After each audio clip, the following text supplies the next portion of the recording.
Halo Dinusian, selamat datang di Cerita Alumni.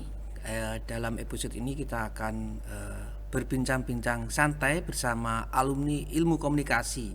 Ada Mas Sani. Apa kabar Mas Siap, Sani? baik Pak Siswa, Baik. bagaimana kabarnya? Gimana nih perkembangan dunia wajib? Dunia Sani sekarang kan kita lama nggak ketemu gimana? Iya, udah lama banget ya ketemu ya Pak. Setelah lulus saya ini Pak, fokusnya usaha parfum. Fokusnya usaha Parfum. parfum, ya fokusnya usaha parfum. Sempat dulu setelah lulus handle klien sendiri, handle klien kreatif. Cuma terus akhirnya lama-lama fokus full di parfum Pak. Nah, Gitu. kalau saya dengar-dengar kan kalau parfum memang dari sebelum masuk kuliah kan sudah menekuni dunia parfum Iya, ya. Ya betul itu Pak. dari mana belajarnya Mas Ani? Oke, jadi kalau untuk parfum sendiri saya itu dari SMA Pak, dari masuk kuliah. Saya dari SMA memang bantu orang tua di toko. Jadi usaha Apna Parfum ini usaha orang tua Pak sebenarnya. Saya belajar dari SMA, bahkan waktu kuliah pun saya juga selesai kuliah saya ke toko belajar gitu Pak. Kalau belajar parfum sendiri learning by doing sih Pak, sama banyak-banyak searching dan baca sih. Ya Gitu. kalau kalau Sani ini kan alumni ilmu komunikasi Betul, ya. angkatan 2020. Nah, nggak ada Ilkom. hubungannya dengan parfum juga kan. Ya, kalau parfum kan hubungannya dengan Iya. apa ya teknik kimia, Mm-mm. bahan kimia gitu Betul, kan. Termasuk betul, kimia juga. betul, Kok betul. sampai punya pikiran dulu masuknya ke ilmu komunikasi gimana San ceritanya? Oke, jadi yang saya lihat itu Pak, kalau parfum itu saya jarang bersinggungan dengan saya bikin parfum langsung. Maksudnya benar-benar dari raw material saya bikin, nggak semuanya itu impor Pak. Jadi memang saya sudah punya supplier yang mereka impor dari luar negeri, dari Eropa. Jadi yang saya fokusin adalah gimana saya mengemas parfum ini, gimana saya jualan ini parfum. Ilmunya kan dari ilmu komunikasi ini. Itu sih, saya dapat banyak ilmu dari komunikasi, dari Ilkom untuk saya terapin, saya trial and error ilmunya langsung ke Apna Parfum gitu. Nah, selaras nggak nih kan kalau mungkin kan bagi orang awam ya namanya ilmu komunikasi kan ada hubungannya dengan apa istilahnya public speaking terus dan lain-lain ya. Oke. Ada selarasnya nggak? Misalnya manfaat apa yang Iya, ilmu dipelajari di iya. komunikasi untuk mengembangkan apa namanya dunia parfum yang sudah Iya. kamu geluti dari masih masih remaja. Ya, selaras banget sih Pak. Jadi banyak banget ilmu-ilmu yang ada di ilmu komunikasi yang akhirnya saya manfaatin. Contohnya apa? Contohnya branding, advertising, public speaking. Jadi saya rasa waktu saya kuliah itu saya harus bisa semua nih. Semua ilmu komunikasi saya harus bisa supaya apa? Supaya ya saya bisa terapin itu ke usaha yang saya punya, bisnis yang saya punya untuk supaya lebih scale up lagi, lebih lebih mantap lagi gitu lah Pak usaha parfumnya Kalau tren ini. sekarang parfum apa ya? Kan kalau dunia fashion kan apa namanya mesti muter ya dunia itu kan kadang yang udah tahun 80-an lagi in sekarang in lagi. Kalau parfum gimana perkembangannya? Oke, jadi ini saya cerita dulu profil usaha saya, Pak. Iya, Saya itu Apna Parfum namanya, Pak, di Semarang. Sudah ada total sekarang sudah ada 5 store. Memang saya Apna Parfum ini fokusnya adalah parfum inspired atau mudahnya itu apa parfum itu? parfum refill. Parfum Parfum refill. refill atau parfum inspired. Kalau tadi Pak siswa tanya parfum inspired itu apa? Parfum inspired itu parfum yang terinspirasi dari parfum yang harga jutaan. Jadi contoh ada nih yang mahal-mahal nih Dior Sauvage, Berarti baunya YSL, baunya mirip aromanya dengan itu dibikin menyerupai itu tapi dengan harga yang jauh lebih murah. lebih lebih Gitu. terjangkau. Jauh lebih terjangkau, 10 kali Nah, lipat untuk terjangkau. mengetahui misalnya atau kan perlu riset ya, istilahnya kita biar bisa sama dengan merek-merek tertentu, Oke. rahasianya gimana Mas? Oke, jadi sebenarnya researchnya itu lebih ke kita cari nih siapa nih yang punya siapa yang bentar. Jadi kalau untuk researchnya sendiri Pak, saya itu lebih research ke gimana sih aroma ini tuh mirip atau enggak sama satu ini sampai nanti ketemu yang paling tepat. Atau paling tepat gitu sih Pak. Kalau research enggak researchnya lebih ke itu dan kita lihat nih satu parfum contoh tadi Dior Sauvage sama-sama nih Dior Sauvage. Cuma ada 3 sampai 4 pilihan. 4 pilihan ini saya buat memang 4 harga yang berbeda. 4 harga yang berbeda untuk 4 kalangan yang berbeda gitu loh Pak. Jadi semakin mahal aromanya semakin mirip sama yang aslinya. Oh gitu. Begitu. Researchnya lebih di situ sih Pak. Gitu. Nah itu kan kadang dicobain nggak, biasanya kalau orang parfum itu kan karena sehari-harinya sudah bergelut dengan parfum, otomatis kan kadang-kadang hidungnya juga nggak mungkin sesensitif Mm-mm. orang-orang yang tidak apa, bergelut di bidang parfum. Jadi kan kalau udah kecium oli, bau oli ya baunya ya itu aja gitu. Kalau ini tentang rasa ya, tentang rasa. Kalau kita kerja di dunia broadcast ya, kita udah lihat film aja udah tahu nih alurnya selesainya apa gitu. Justru kalau di parfum justru lebih sensitif, Pak. Oh, lebih sensitif. Lebih sensitif karena setiap harinya kan kita dihadapin dengan kita harus smelling ratusan aroma. Harus smelling ratusan aroma. Jadi kita lama-lama kenal nih. Oh, ini yang aromanya floral. Oh, ini aromanya itu citrus. Oh, ini aromanya tanah. Oh, ini aromanya hujan. Oh, ini aroma ini segala macam.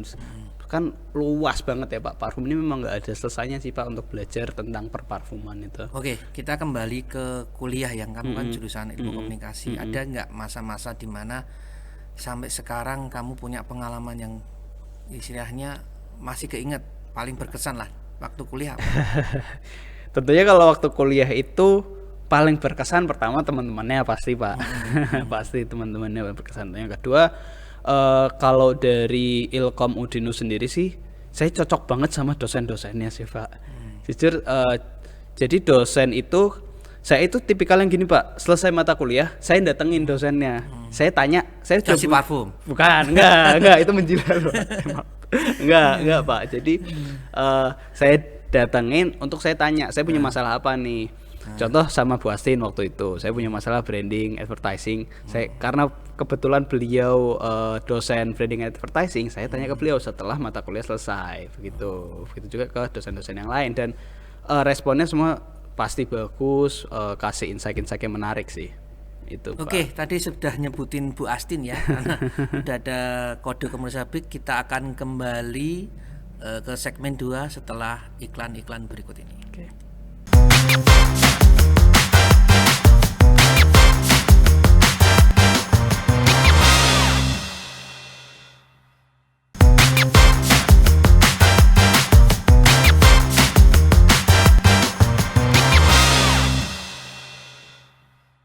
Oke, kembali di cerita alumni, masih bersama Mas Sani dengan produk apa, Mas? Apna Parfum Parfum. Signature. Ini agak susah ya. Apna ABNA. apa artinya Apna Parfum? Apna itu lebih ke nama orang tua sih, Pak, karena sudah cukup dikenal di Semarang, jadinya kami nggak mau ganti sih. Gitu. Oh, berarti antara yang di Kauman sama di sama. Sama, jadi ada 5 store. Namanya sama. Sama, jadi kami ada 5 store. Yang pertama banget itu dari 2008 itu ada di Kauman. Jadi Kauman, terus ada di Jalan Tlogosari, ada di Jalan Kaligarang, sama 2 yang paling baru ini dengan nama Apna Parfum Signature. Yang 3 tadi itu nama Apna Parfum, Mbak. Yang ini Apna Parfum Signature. Itu ada perbedaannya. Yang satu di Banyumanik, yang satu dekat banget dari Udinus. Di Sadewa 1 Kenapa nggak bikin brand sendiri gitu? Nah, kan sudah punya basic ya, di ilmu komunikasi betul. kan. Ya. Menarik, Pak. Jadi saya awalnya memang mau dengan nama yang saya pakai ketika saya KKU di Udinus. Namanya itu Jardin, Pak. Jardin. Nama parfumnya itu Jardin. Saya niatin dengan brand itu. Cuma setelah saya pikir-pikir ulang, akhirnya saya tetap menggunakan nama Apna Parfum, yaitu Apna Parfum Signature. Bedanya sama Apna Parfum yang biasa itu apa? Bedanya ada di konsep store-nya, Pak. Jadi saya positioning-nya adalah Apna Parfum Signature ini adalah first perfume experience store di Semarang. Jadi beda kayak toko-toko parfum yang lain. Yang membedakan apa? Yang membedakan, kalau di toko parfum refill biasanya itu kan Pak Siswa pernah mampir ke toko refill? Istri saya pernah. Pernah ya? Pernah. Jadi itu kan contoh nih, saya sebagai pelayan, Pak Siswa customer. Di belakang saya ini kan banyak, Pak, parfum-parfum, ada ratusan, ya toh. Pak Siswa mungkin lihat ini parfum sebanyak ini baunya kayak gimana. Tapi yang biasanya Pak Siswa datang satu kali mungkin yang ditunjukin cuma 10, 15, ya toh. Padahal tuh banyak banget customer yang penasaran ini sebanyak ini aromanya kayak gimana. Lah, saya bedain Apna Parfum Signature, saya buat kayak di mall-mall. Jadi orang bisa langsung ke raknya untuk cobain 500 parfum saya sendiri. Mau berjam-jam di toko, gitu. Betul. Mau berjam-jam di toko silahkan, gitu. Dan jadi, alhamdulillah itu mendapatkan feedback yang sangat bagus sih, Pak. Saya buka itu Oktober. Itu langsung alhamdulillah rame banget dengan bantuan FYP juga. TikTok saya followers 60k itu juga ya, sangat membantu sih, Pak. Maksudkan bahwa saya pernah ke toko parfum ya, terus nyoba beberapa bau ya. Karena semakin banyak nyoba itu semakin penciuman saya itu semakin nggak bisa membedakan mana yang terbaik gitu. Karena mungkin entah nggak biasa, entah kebingungan itu yang tadi saya tanyakan gitu kan. Ya itu untuk apa ya istilahnya ya, mencoba dengan banyaknya parfum itu untuk meracik itu supaya bagus gimana, San? Oke, jadi sebenarnya kalau tadi yang kondisi yang Pak Siswa sebutkan itu namanya nose blind, Pak. Nose blind itu adalah kondisi ketika Pak Siswa sudah cium banyak banget parfum, makin lama blind hidungnya. Biasanya kami sarankan coba sniff kopi untuk penetral, cium kopi itu pertama. Cuma kalau tadi pertanyaan Pak Siswa berarti ini ya Pak, untuk meraciknya bagaimana untuk menentukan mana yang lebih enak, mana yang ini ya. Kalau kalau saya bukan pengagum parfum ya. Kalau saya lihat tuh rata-rata parfum tuh baunya ya hampir mirip-mirip gitulah. Jadi kadang-kadang kalau ke toko parfum saking banyaknya mencium kadang-kadang kita nggak bisa bedain ini aroma apa, ini aroma apa. Nah, untuk Apna Parfum Signature sendiri Pak, saya mengutamakan pelayanan Pak. Jadi Pak Siswa datang ke toko, pertama saya tanya, saya sapa kan dong pasti. Pak cari parfumnya seperti apa? Saya nggak tahu, saya belum pernah pakai parfum sebelumnya, katakan seperti itu ya. Terus saya tanya kembali, Pak Siswa memang kegiatannya indoor, outdoor, sering suka yang aroma fresh ya, atau beda-beda, banyak gitu banget. Makanya itu Pak, dunia parfum itu eksplorasi itu banyak. Jadi ketika ada satu orang masuk ke toko, saya selalu briefing ke teman-teman yang ada di toko untuk kamu tanyain dulu mereka itu maunya seperti apa. Oh, mereka awam soal parfum ya, berarti kamu kasihnya jangan yang berat-berat, kasih yang ringan-ringan dulu. Ini ada informasi gitu. Semakin baunya yang mungkin macam-macam ya, bau badan ya, bau macam-macam itu juga mempengaruhi aroma parfum itu sendiri walaupun sebenarnya mereknya sama, jenisnya sama. Benar nggak itu ya? Betul Pak. Jadi contoh Pak, satu parfum yang sama, parfum ini nih Pak, katakan parfum saya ini namanya Wanted. Parfum ini saya pakai sama Pak Siswa pakai, hasilnya bisa berbeda. Kenapa? Karena aroma tubuh saya berbeda, aroma Pak Siswa juga unik sendiri. Jadi nanti cocok-cocokan sama aroma tubuh sama keringat. Itu sih Pak. Ya, tapi yang pasti parfum ini bukan penghilang bau badan ya Pak.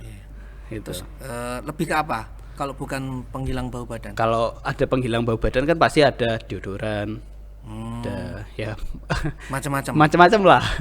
Parfum ini untuk lebih nambahin aromanya biar lebih keluar lah. Dan sekarang pun parfum sudah jadi kebutuhan sih Pak, bukan lagi barang tersier. Itu yang saya lihat ya Pak. Ini San, yang membuat kamu memutuskan untuk istilahnya walaupun namanya masih sama dengan brand lama ya, yang membuat kamu memutuskan untuk bikin sendiri terus usaha sendiri sudah nggak tergantung sama orang tua, apa San? Oke Pak, yang bikin karena gini Pak, saya itu saya tadi pingin cari pembedanya di antara parfum refill yang menjamur nih. Parfum refill kan banyak banget Pak. Pak Siswa bisa nemuin di mana aja parfum refill ya toh. Saya pingin cari ada pembedanya nih. Pembedanya apa itu? Jadi pembedanya salah satunya dalam bentuk experience yang berbeda dibanding toko parfum refill pada umumnya. Yang kedua, tempatnya lebih eksklusif, lebih luxe. Itu sih Pak, saya lebih ke situ aja sih. Dan juga dengan saya adain nama yang sama ini, Apna Parfum hanya ditambahin signature, itu juga mengangkat nama Apna Parfum toko-toko yang lama juga. Begitu. Ini kan termasuk membangun image ya. Iya, membangun value brandnya tuh lebih naik. Brand yang baru mungkin ada rebrandnya gitu. Ada nggak ilmu komunikasi yang kira-kira ilmu komunikasi apa yang kira-kira membuat kamu bisa mantep nih, saya mau bikin rebranding parfum, mungkin abah saya yang mungkin udah terkenal lama, sama mau bikin sesuai dengan kebutuhan zaman. Ada nggak ilmu komunikasi apa yang kira-kira? Kalau yang saya ingat betul ini Pak, jadi ini kan memang punya orang tua ya Pak usaha ya. Saya lihat di sosmed utamanya, saya kan memang Pak Siswa tahu sendiri, saya fokusnya kan memang content creating ya Pak. Jadi saya lihat waktu TikTok awal-awal itu kok kayaknya jarang nih ada toko parfum yang kontennya itu terarah, yang kontennya itu jelas, yang enak kalau ngonten itu belum ada. Dan itu bisa jadi pembeda sih. Jadi saya mulai dari situ, saya ngonten Pak di TikTok. Wah, alhamdulillah banget Pak, dari situ bagus banget FYP dar ngebom gitu loh Pak. Dari situ bahkan sampai diikutin sama teman-teman kompetitor parfum refill yang lain. Itu ilmunya ya dari komunikasi, dari belajar sama Pak Siswa juga di TVku ya toh. Belajar tentang gimana caranya ngonten, gimana caranya public speaking. Oh, public speaking ada Pak ilmunya Pak, ya saya ingat. Ini ilmu dasar Pak. Dosennya itu Itu saya lupa Pak, Bu Nadia. Bu Nesa. Ya, Bu Nesa. Jadi saya ingat banget, kok public speaking kan bagus banget ya Bu Nesa ya. Saya tuh ingat banget, ini dasar sebenarnya. Kalau public speaking intinya itu mulutnya dibuka. Ya itu saya terapin sampai sekarang sih Pak. Yang dulu saya kalau ngomong Arti itu nggak kata jelas. dibuka gimana San? Masih ingat nggak San? Kalau ini kan kita ngomong kan Itu yang saya dibuka ingat ya. bener-bener, oh ini dasar tapi penting nih. Dibuka tuh maksudnya supaya artikulasinya jelas, supaya penyampaiannya lebih enak. Jadi mulut itu dibuka bener-bener jelas. Kayak gimana ya Pak? Lebih dibuka lah Pak itu. Itu saya ingat sih Pak dan saya Nah, terapin. gini San, ada momen di mana saat kamu benar-benar udah yakin memutuskan bahwa aku mau nerusin usahanya Abah, mau rebranding, nggak pengen Oke. usaha yang lain. Kalau saya lihat kan Sani ini kan ganteng, ya. Terus Amin, bisa ngomong, mungkin Iya. bisa jadi artis. Kenapa nggak kepikiran jadi apa influencer Oke. atau artis atau apa San? Oke Pak, jadi memang saya ini parfum ini sebenarnya bukan pilihan utama ketika saya masuk perkuliahan Pak. Bahkan waktu semester 5 pun saya masih berpikiran untuk udahlah saya mau kerja kantoran aja, saya nggak mau bisnis. Terus kenapa akhirnya berubah pikiran? Karena saya waktu itu ikut pameran parfum Pak, dan saya Di mana pamerannya? di Jakarta, namanya itu ICI. Di Jakarta saya ikut dan saya ketemu banyak banget sesama pelaku usaha parfum yang wah, ini kalau kita ngomong material ya Pak, kayaknya tuh gila-gilaan Pak, dari jenis usaha yang sama. Dari situ saya mulai mikir Pak, wah ini aja mereka bisa sampai sekaya ini, saya mampir ke rumahnya bisa sekaya ini, tokonya banyak. Wah berarti saya juga bisa dong, apalagi saya punya privilege, saya sudah ada wadahnya nih. Iya, udah Saya ada tinggal pengalaman ya. tinggal mengembangin, tinggal fokus bagaimana. Dari situ saya memutuskan dah, saya fokus di parfum aja. Bahkan ketika itu saya masih belum rela Pak. Saya akhirnya sempat nyoba untuk handle beberapa klien untuk content creating gitu. Itu saya sempat juga sih Pak yang akhirnya Kayaknya saya pernah lihat ya FYP masuk itu kayaknya kamu bukan bukan jualan parfum. parfum ya. Iya. Kayak toko elektronik gitu, kayak gitu. Masuk di Iya, beranda udah cepet Instagram itu saya Pak. gitu. Saya handle beberapa klien, ada umroh, ada konveksi untuk saya content creatingnya per bulan kontrak gitu sih Pak. Itu. Oke San, ini karena waktunya kita mau commercial break. Siap. Tapi setelah commercial break saya mau tanya-tanya mungkin perjalanan dari awal sampai pencapaian sekarang yang paling mengesankan apa San? Tapi setelah iklan-iklan yang mau lewat dulu.